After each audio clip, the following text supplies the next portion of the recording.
Bonjour à toutes et à tous, je voudrais aborder aujourd'hui avec vous le sujet de la BDES, la base des données économiques et sociales. C'est la loi relative à la sécurisation de l'emploi du 14 juin 2013 qui a rendu la base des données économiques et sociales obligatoire dans toutes les entreprises de plus de 300 salariés. Et c'est 2 ans plus tard que ce document a été rendu obligatoire dans les entreprises d'au moins 50 salariés. Donc à l'heure d'aujourd'hui, dès qu'une entreprise dépasse 50 salariés, elle a la responsabilité de devoir créer, de devoir actualiser cette base des données économiques et sociales. Ce document rassemble en fait toutes les informations et les orientations économiques et sociales d'une entreprise. D'ailleurs, les données collectées se font par entreprise et non pas par établissement. Il y a des mentions obligatoires à respecter qui sont prévues dans le Code du travail et qui varient en fonction de l'effectif de l'entreprise.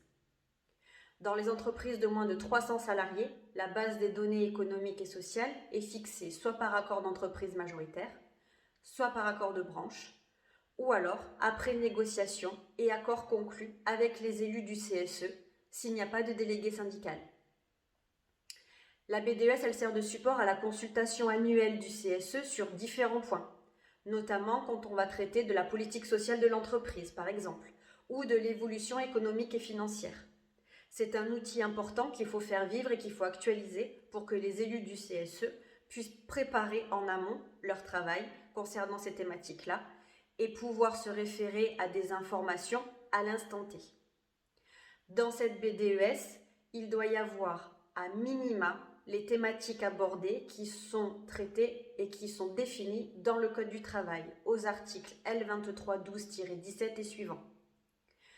On parle dans ces articles du Code du travail d'investissement social, d'investissement matériel et immatériel, d'une thématique concernant l'analyse relative à l'égalité professionnelle entre les hommes et les femmes, des informations concernant les fonds propres, l'endettement et les impôts de l'entreprise, une thématique aussi sur les éléments de rémunération des salariés, des dirigeants et aussi des financeurs. Il faut être vigilant sur cette thématique puisque l'obligation de confidentialité ne permet pas de révéler le salaire de tout un chacun, mais par contre, dans la BDES, doivent être mentionnés un volume et des éléments de rémunération par catégorie, pour les salariés, pour les dirigeants et pour les financeurs.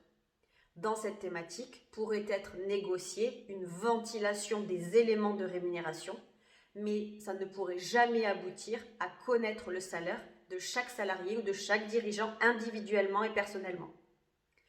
Autre thématique obligatoire dans la BDES, les activités sociales et culturelles. Donc les élus du CSE ont un rôle à jouer puisqu'ils vont devoir fournir des informations concernant les ASC.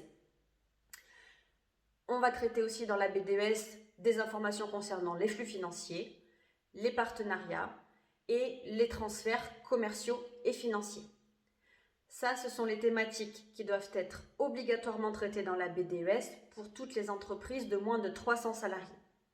La BDES dans les entreprises de plus de 300 salariés est plus complète que ça, puisque le Code du travail définit en plus que doit être abordée des notions et une analyse d'effectifs, de formation, de conditions de travail et aussi par exemple d'évolution de l'emploi.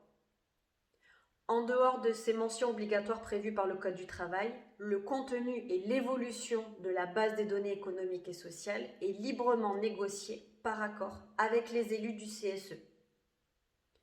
La base des données économiques et sociales recense normalement toutes ces informations sur les 2 années précédentes, l'année en cours et normalement une projection sur les 3 années à venir. Ces conditions peuvent être négociées avec les élus du CSE.